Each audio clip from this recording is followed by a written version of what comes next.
All right, we need to talk about the first 11 chapters specifically of Genesis because many Christians in our day and age debate and wrestle with, is the first 11 chapters in Genesis history, or is it some sort of creation myth, or not to be taken literally, especially with, as you're aware, just the proposals of evolution and deep time and all those arguments against believing in creation as stated. But I believe very clearly that in the very least, the first 11 chapters are meant to be understood as history. Whether you want to grapple with anything else, you cannot grapple with that point. That is a fact, that there's an intentionality in the scriptures to portray these chapters as history. Now, the Jewish people who understand Hebrew better than anybody else, when they look at this book, when they look at Genesis, they see that it is trying to convey to us a historically accurate and reliable account from in the beginning, verse 1, God created the heavens and the earth, all the way through. Now, here's a few thoughts about that. So, the premise is of the Bible, and when it comes to genre, Genesis is narrative literature. We've heard about that from Fiona. Genesis is narrative literature intended to be understood as historically accurate and reliable. It is a highly selective, accurate history selected for God's reasons via the Holy Spirit to convey important things from God's perspective. Now, I'm saying that Genesis is intending us to believe that this is history, and it does this with a few different things. So, as stated before, the genre is historical narrative. Some people you might hear say, oh, Genesis chapter 1 is poetry. It is not poetry. I can tell you straight out fact, it is not poetry. Just because it has a rhythm and a feel to it, that does not make it poetry. Hebrew poetry has certain structures and realities. This is 100% not poetry. It's just a fact, and that's a false claim out there. It's just factually untrue. So you can look at the rhythm of it and say, I think it's like Numbers chapter 6, 7, 8, 9, somewhere in there. There's a huge boring chapter which talks about so and so of the tribe of Nashon of the tribe of Judah brought 7 sprinkling bowls, and kind of it goes through every tribe the exact same thing, and it has a very rhythm and feel to it, like Genesis 1, but also not poetry. Just because it has some rhythmic aspects, not poetry. Okay, so I've driven that home here. The genre is historical narrative. And so that's the box we're supposed to be understanding with it.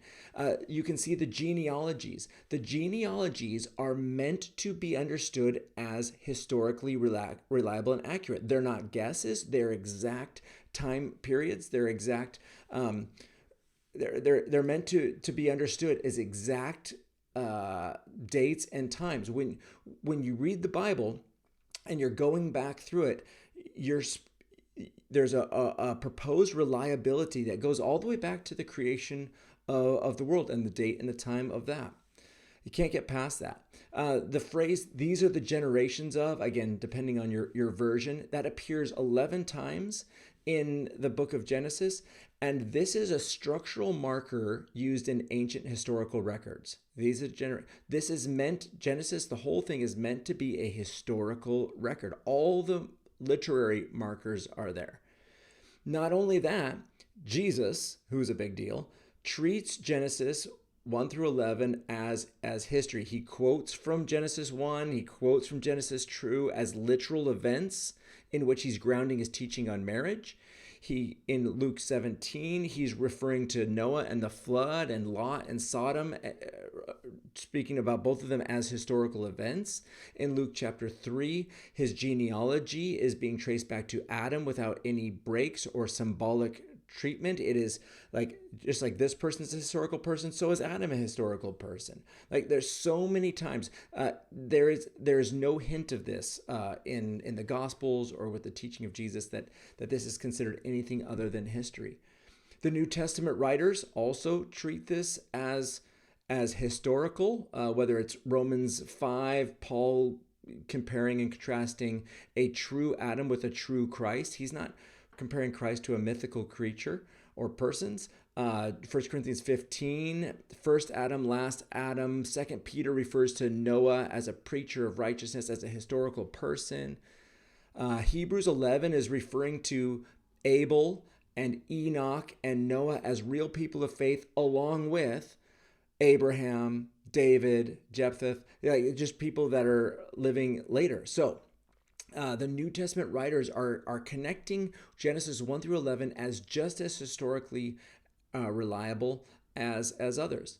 Then the next point is the message of the Bible requires Genesis 1 to 11 to be history. And I'm going to come back to that in another video in a few minutes. But that the Bible it needs Genesis 1 and 11 to be historical and accurate. Another one, specific measurements, dates, and locations in the flood story. Like, it's not just and then there was a flood. We're talking about the precise dimensions of building the ark, which are like exactly the same dimensions as even modern shipbuilding builders use. There is the precision of, on this day this happened, on this day that happened. It is not meant to be a myth story. It is the precision points to this is historical accurate document. You can also see that there's the Jews have always viewed this as history, and that goes back to what I was saying earlier, that's a big deal. Those who understand their own literature, their own language, when they look at Genesis, they see that it is intended to be understood as historically accurate. This is not just a theory of theirs. They understand how the language of Hebrew works. And also, there's no genre shift from Genesis chapter 11 into from the Tower of Babel story into the Terah and Abraham family story. So there's no indicators that, okay, now we've made some sort of shift. Undeniably, that there is an accuracy that is intended here with the Old Testament stories, and that is a very significant thing for us to be grappling with as we look at Genesis. We need to put aside some of these speculations and focus on the fact that Genesis is written to be understood biblically as historically reliable from verse 1 all the way through the end.